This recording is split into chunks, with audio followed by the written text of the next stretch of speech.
En manchette aujourd'hui, manifestation des employés de Bridgestone à Berthierville. Bonjour à tous, bienvenue à votre bulletin d'information sur les ondes de CTRB en ce 16 février. Plusieurs passants aujourd'hui ont été surpris de voir des manifestants, ce matin, aux abords de la boîte à start-up sur l'avenue Gilles-Villeneuve. À Berthierville, ces manifestants brandissaient des pancartes de la CSN. Sachez que c'est à Berthierville que se déroule une partie des négociations pour le renouvellement de la convention collective des employés de Bridgestone affiliés à la CSN. Quelques heures après cette manifestation, les médias ont reçu un communiqué de presse de la part du syndicat du Conseil central CSN de Lanaudière. Dans ce communiqué, on explique le pourquoi de cette manifestation. Les syndiqués de l'usine Bridgestone, donc, ont manifesté devant la boîte à start-up où se tiennent les pourparlers en vue du renouvellement de la convention collective. On rappelle que 1350 membres sont sans convention à Bridgestone depuis le 1er septembre dernier.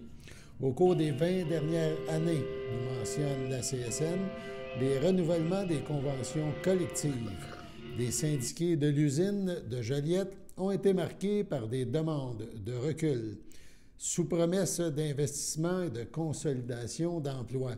Cette fois-ci, la négociation se déroule sous le thème « Le prochain investissement, c'est nous ». Donc, de mentionner la CSN. Tout ça, ça a pour objectif, nous dit-on, de se prémunir des effets de l'inflation tout en faisant face à la rareté de la main-d'œuvre. Les demandes syndicales ont donc pour objectif de permettre à l'usine de redevenir l'employeur de choix qu'il était autrefois, dit-on, dans la région et de garantir l'attractivité des postes offerts ainsi que la rétention du personnel. Donc, le syndicat se dit soucieux de réactualiser la convention collective et de la remettre au goût du jour.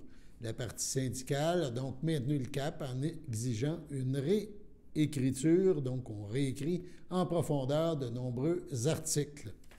Grâce à l'appui et la mobilisation de nos membres, on a réussi jusqu'ici à s'entendre sur plusieurs changements importants pour les salariés. On entre maintenant dans le dernier mille de la négo. Comme exécutif syndical, on est heureux et fiers de pouvoir compter sur nos membres pour soutenir et mettre de la pression nécessaire à un bon règlement, a mentionné dans ce communiqué André Corriveau, qui est le président du syndicat. Donc, les syndiqués ont manifesté vendredi matin pour rappeler, disent ces syndiqués, donc pour rappeler à l'employeur qu'ils sont solidaires de leurs représentants syndicaux. On rappelle que le syndicat des travailleurs et travailleuses de Bridgestone de Joliette représente plus de 1250 salariés de l'usine située à Joliette. L'entreprise est spécialisée dans la confection de pneus. Le syndicat est affilié à la Fédération de l'industrie manufacturière CSN, FIM-CSN, qui compte plus de 320 syndicats affiliés, représentant environ 25 000 membres. Le syndicat est aussi affilié au Conseil central de Lanaudière CSN, qui, lui, compte plus de 14 000 membres répartis dans 81 syndicats. La ministre des Affaires municipales, André Champagne, a annoncé que Émilie Emmons, on se souvient d'Émilie Emmons aux Olympiques, agira à titre de porte-parole de la campagne cet été « Je sécurise ma piscine ». Cette campagne vise à sensibiliser la population à l'importance d'assurer la conformité des installations, et ce afin de protéger les jeunes enfants de la noyade. Étant elle-même une mère, la médaillée olympique en plongeon a accepté ce rôle sans hésitation. Elle a d'abord réalisé avec surprise que sa piscine d'apparence sécuritaire n'était pas totalement conforme aux règles de sa municipalité, ni à celles du règlement sur la sécurité des piscines résidentielles. Puis, Émilie Emmons a constaté qu'il était possible et relativement simple de remédier à la situation. Lors de l'achat d'une piscine ou de la planification de travaux extérieurs, il est important de penser à la sécurité avant tout. Rappelons que le règlement sur la sécurité des piscines résidentielles s'applique à l'ensemble des piscines sur le territoire québécois, peu importe leur année d'installation. Les propriétaires de piscines mises en place avant le 1er novembre 2010, qui bénéficiaient d'une exemption, ont maintenant jusqu'au 30 septembre 2025 pour rendre leurs installations conformes. Cette uniformisation des règles de sécurité répond donc aux recommandations des coronaires émises au cours des dernières années à la suite de noyades de jeunes enfants. On peut visionner Emily Emmons, porte-parole de la campagne de sensibilisation sur la sécurité des piscines résidentielles, ayant pour thème cet été, je sécurise ma piscine. On regarde un extrait.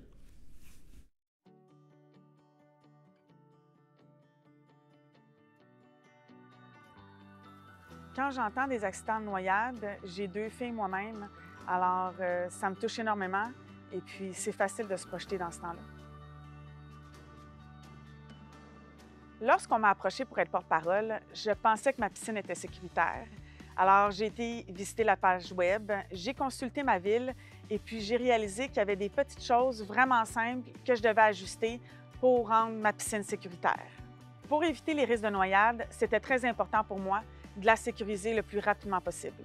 Il y a plein d'enfants dans mon quartier et puis on le sait, ils sont extrêmement rapides. Ça nous est tous arrivé à un moment donné ou à un autre de perdre notre enfant de vue quelques secondes. Nos enfants sont trop précieux. En auto, on s'attache. À vélo, on met un casque. Quand on a une piscine, on la sécurise. Une piscine, ça vient avec des responsabilités. Il faut tout faire pour éviter une noyade. Une noyade, c'est une de trop.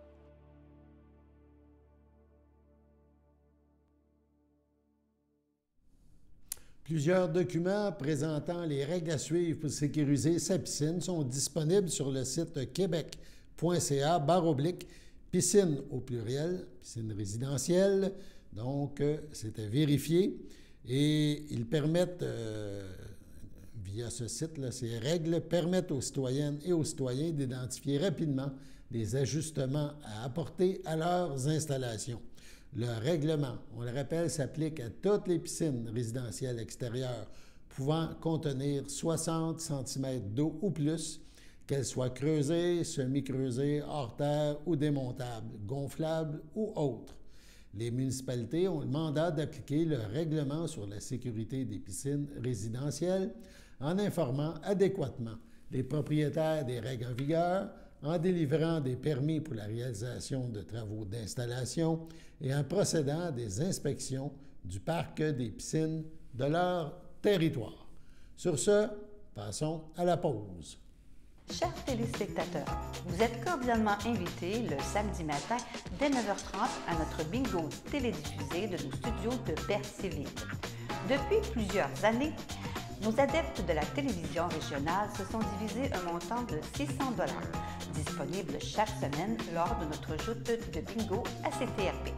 Un amical animateur et ses joyeux compères, dont un technicien et deux bénévoles, partagent tour à tour cette émission dans le but de vous agrémenter durant 60 minutes, un moment de plaisir qui pourrait s'avérer payant pour vous.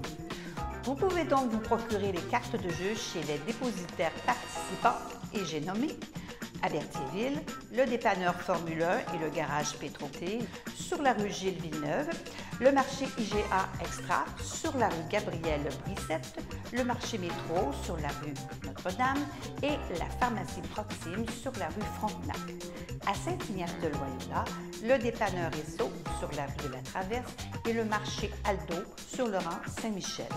C'est donc un rendez-vous hebdomadaire chaque samedi matin dès 9h30 sur les ondes de CTRB, votre télévision régionale et communautaire, maintenant en haute définition.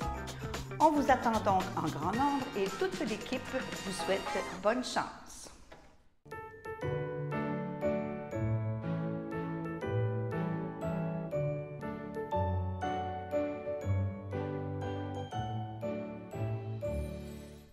Voici donc les anniversaires à souligner en ce 16 février. La FADOC de l'île du Pas souhaite bonne fête à Lynn Saint-Martin et à Paul-André Blain. Le CABA souhaite un heureux anniversaire à Lucette Mousseau. 18 février, dimanche, la FADOC de l'île du Pas souhaite bonne fête à Lorraine Lupien et à Alain Sylvestre. Et les filles d'Isabelle de Berthier souhaitent bonne fête à Pauline Thibodeau. C'est votre anniversaire en ce 16 février ou ce week-end. Toute l'équipe de CTRB se joint à moi et vous souhaite un heureux anniversaire. La Sûreté du Québec demande l'aide du public pour retrouver Mélodie Gagné, 16 ans, de Joliette. Elle a été vue pour la dernière fois hier vers 20h40 sur le boulevard Basse-de-Roc à Joliette. Elle était à pied, mais pourrait solliciter son transport. Elle pourrait vouloir se rendre à Montréal ou à Toronto. Ses proches ont des raisons de craindre pour sa santé et sa sécurité. La description de cette personne, sa taille 1,65 m ou 5 pieds 5 pouces, son poids 50 kg ou 110 livres. Elle a les cheveux noirs, teint rouge pâle, les yeux bleus. Particularité, eczéma au visage et au cou.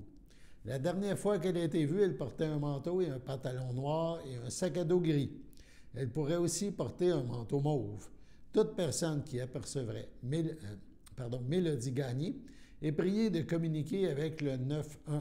De plus, toute information pouvant permettre de retrouver cette adolescente peut être communiquée confidentiellement à la Centrale de l'information criminelle de la Sûreté du Québec, 1-800-659-4264, 1-800-659-4264. Ce week-end, il y a des activités un peu pour tous les goûts. Tout d'abord, samedi 17 février, en après-midi, de 13h à 17h, au parc Jean-Louis Poulette, c'est à Sainte-Geneviève de Berthier. On vous invite à la Fête des Neiges. Donc, on parle de patinoire pour le patin libre seulement, musique d'ambiance avec DJ, restauration sur place avec Boucherie Forgette, beignes d'antan, café, chocolat chaud seront aussi disponibles. On parle aussi de Charlène Payet, photographe, qui sera sur place. Il y aura de la tire sur neige avec sucrerie M&M et vente de produits d'érable. Bref, la journée, vers 17h, 17h30, se terminera par un feu d'artifice. Maquillage pour enfants, tour de traîneau sont également prévus. 18 maintenant, 18 février à Berthierville. Qu'est-ce qui se passe dimanche? Ce sera la deuxième édition du Noël au centre-ville qui a été transformé. On se souvient que Dame Nature n'a pas collaboré. Donc, le Noël au centre-ville est devenu le Carnaval des Neiges. Donc, il y aura à Berthierville, amuseurs publics, mascottes, fabrication de brochettes, oui, toutes sortes de choses, projection de films pour enfants à 11h et à 14h, plein d'autres surprises. On vous invite aussi, c'est gratuit, mais on vous invite à participer à l'événement en apportant une denrée non périssable qui sera distribuée par après par la Maison de la Famille aux 80. Donc, l'organisme responsable de l'activité. Donc, ça se déroule au centre-ville de Berthierville, évidemment sur la place de l'Esplanade, dans le centre-ville. Donc, c'est sur, oui, juste pour être sûr, on parle évidemment dans le Vieux-Berthier.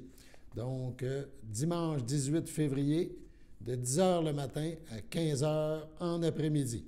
Donc, c'est un rendez-vous. Il y a des activités, la Fête des Neiges le 17 à Sainte-Geneviève de Berthier et dimanche le 18, le Carnaval des Neiges à Berthierville. Parents pauvres des aménagements paysagers et des potagers. Voilà. Les arbres et les arbustes indigènes recèlent pourtant un formidable potentiel. On le rappelle, hier, on vous a présenté la première partie de l'entrevue. CTRB a rencontré Bertrand Dumont, qui est horticulteur. Ce dernier nous parle de son nouveau livre « Arbres et arbustes indigènes pour les jardins du Québec ». On écoute donc la deuxième partie de cette rencontre avec l'horticulteur. Donc, en résumé, il faut acheter votre livre. C'est le temps. On est encore en février. Si on résume un peu vos arguments, sont très bons. C'est le temps de planifier notre jardin pour à partir du mois de mars, avril, mai. C'est dans ces dates-là que c'est la meilleure date, je crois. Hein? Oui, Avril, mai, absolument. Avril-mai, c'est la bonne. Vous savez, moi, je fais du potager aussi. Ben, j'ai déjà commencé à semer mes oignons. Donc, il faut effectivement se mettre déjà en mode croissance, puis réfléchir. Et puis, si on veut planter un arbre, effectivement, il faut trouver la bonne information. Il y a mon livre, mais bon, il y a aussi d'autres sources. Là, je ne veux pas être tout seul sur le plancher. D'accord, mais c'est votre livre aujourd'hui qu'on parle, Oui, c'est ça dont on va parle. Vous mettre en valeur, on va en profiter. Merci. Mais c'est ça, il faut y réfléchir et c'est le temps d'y réfléchir, de regarder. Et puis, si on est en couple, eh ben, c'est le temps d'en parler en couple parce que moi, j'aime cet arbre-là, puis j'aime pas ça, puis fouiller, regarder les photos. Aujourd'hui, avec Internet, on a accès à des dizaines et des dizaines de photos. Bon, il y a des photos dans mon livre, bien sûr, mais avec Internet, on peut aussi aller fouiller avec plus de détails. Donc, regarder des plantes qui sont vraiment intéressantes et regarder, bon, si vous voulez, par exemple, des plantes comestibles, ben, il y a des plantes qui sont particulièrement intéressantes. Je pense aux bleuets, je pense aux amélanchiers, qui sont des plantes indigènes, mais qui vont vous donner des fruits. Les fruits d'amélanche, c'est excellent. Et les bleuets, on ne peut pas dire que ce n'est pas excellent. Ça, on connaît ça. D'accord. Donc, c'est vraiment un livre intéressant à explorer et à apprendre comment on veut aménager nos choses, puis de le faire d'une façon adéquate. Moi, je vous dirais, c'est ce terme-là. Oui, c'est ça. Puis il y a deux parties au livre. La première partie, c'est comment choisir, planifier, planter et entretenir. Pardon. Et la deuxième partie, c'est des fiches de plantes. Il y a 160 plantes de mémoire, je ne me souviens plus là, mais il y a plus d'une centaine de plantes. Et donc, la première partie, ça va vous expliquer comment faire. Et ça, c'est une cinquantaine de pages, pas très long.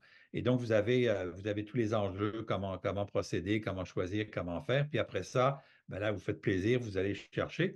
Tout simplement, ce que vous faites, c'est que vous marquez des petites notes, là, vous marquez des petits stickers ou vous marquez ça à la main dans un cahier.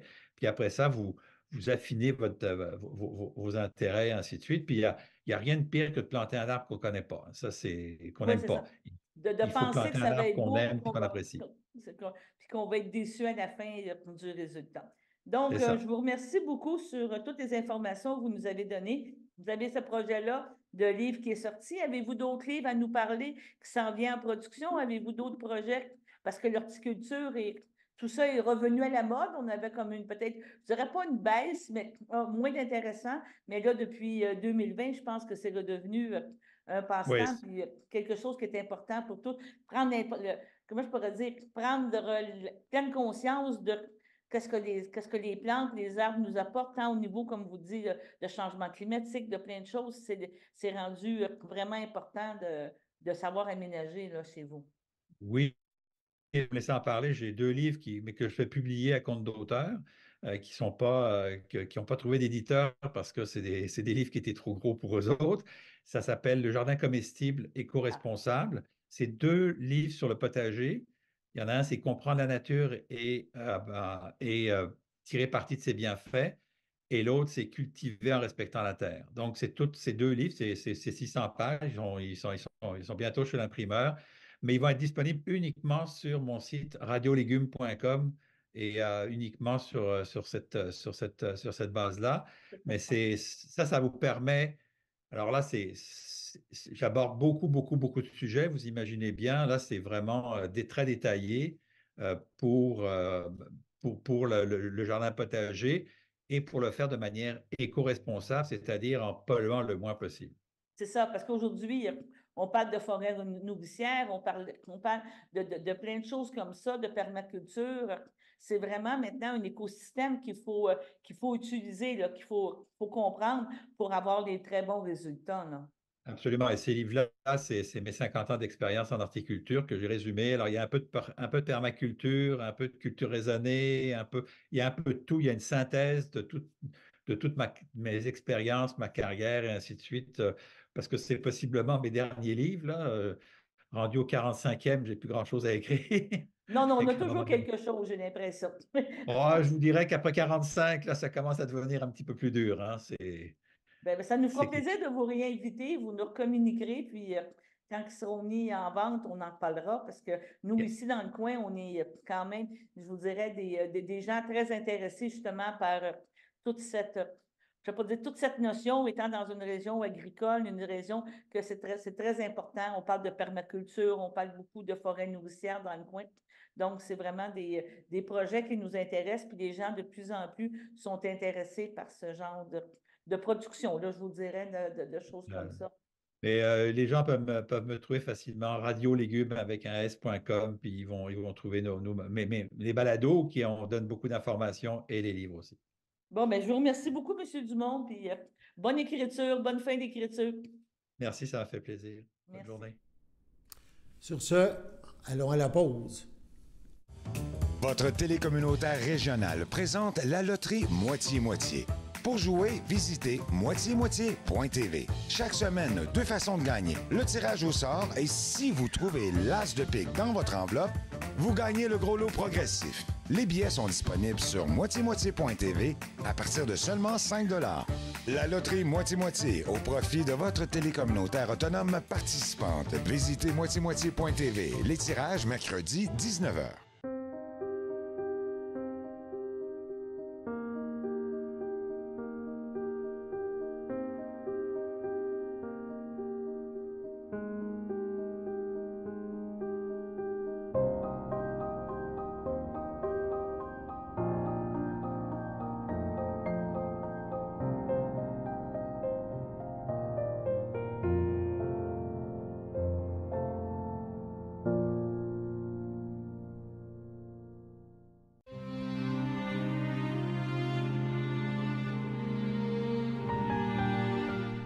Au CHSLD du Piémont, le 9 février dernier, à 77 ans, est décédé M. Jacques de Bellefeuille, époux de feu Marie-André Robert, demeurant à Berthierville.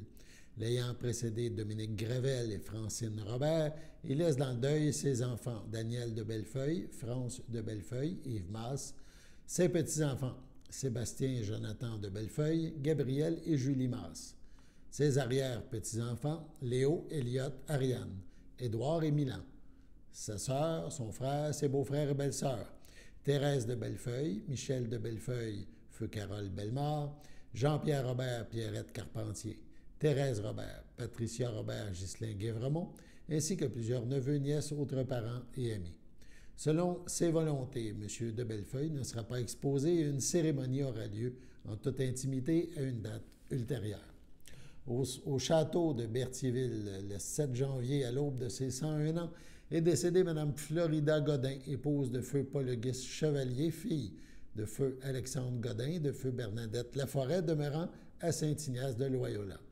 Elle laisse dans le deuil sa fille, André Chevalier, Gaston Bergeron, ses petits-enfants, Christine Bergeron, Franck Haut, Jean-François Bergeron, Lame Fou, Marc-André Bergeron, Raquel Colares, son filleul Marc Guévremont, France Brissette, ainsi que plusieurs neveux, nièces, autres parents et amis.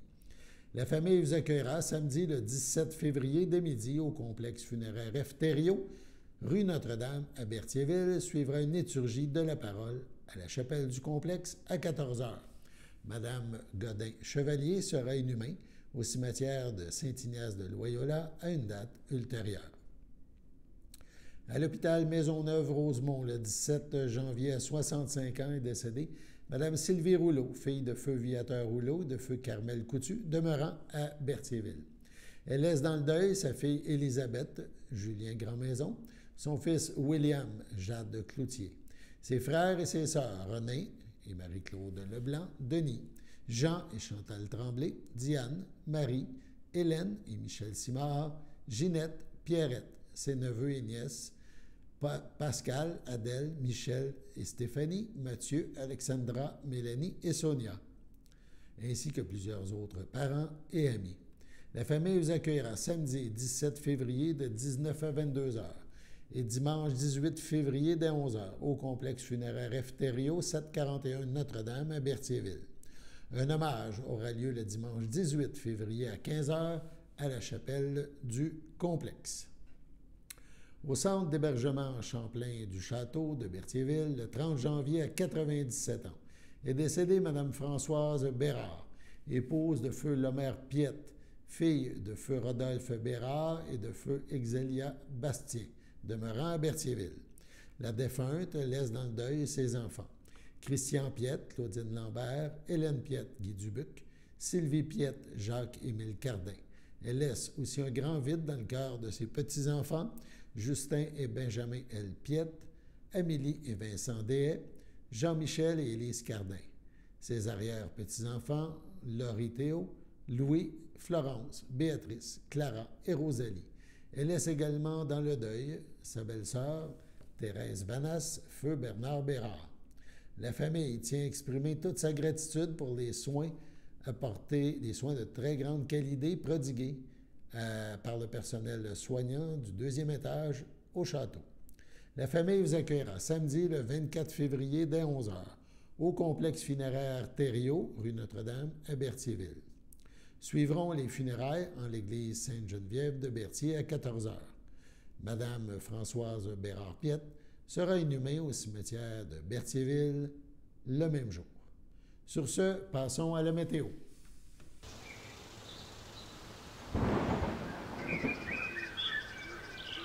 Bienvenue à votre météo de cette fin de semaine. Vendredi soir, ce sera un ciel variable, température de -7, un temps ressenti de -11. Vendredi nuit, ce sera un ciel variable, température de -11, un temps ressenti de -15. Samedi matin, ce sera nuageux avec quelques flocons, une température de -10, un temps ressenti de -14, moins de 1 cm de neige. Samedi après-midi, ce sera un ciel variable, température de -5, un temps ressenti de -11. Samedi soir, ce sera des passages nuageux, une température de -11, un temps ressenti de -18. Samedi nuit, ce sera un passage nuageux, une température de -21, un temps ressenti de -27.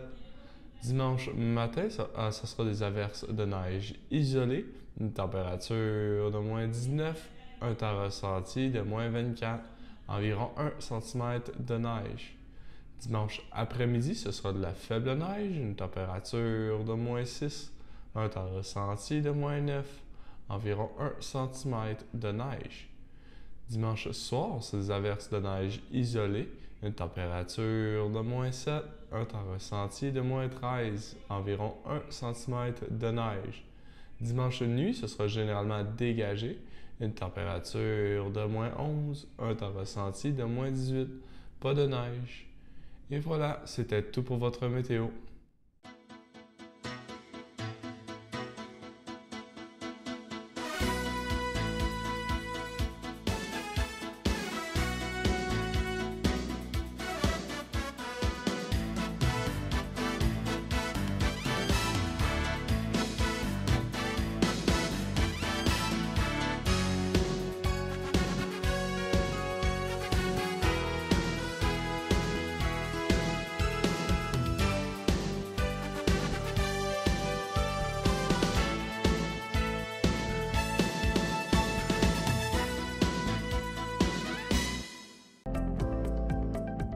Les télévisions communautaires autonomes du Québec, ce sont les télévisions les plus importantes parce qu'elles sont proches de la communauté.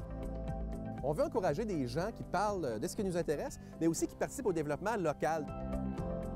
Mais c'est fini le temps là, où on allait lire une affaire qui a été écrite avant hier au bout du monde. Non! Tu veux savoir ce qui se passe chez vous? Bien, ma télé préférée, c'est la télé autonome communautaire. C'est ici que ça se passe.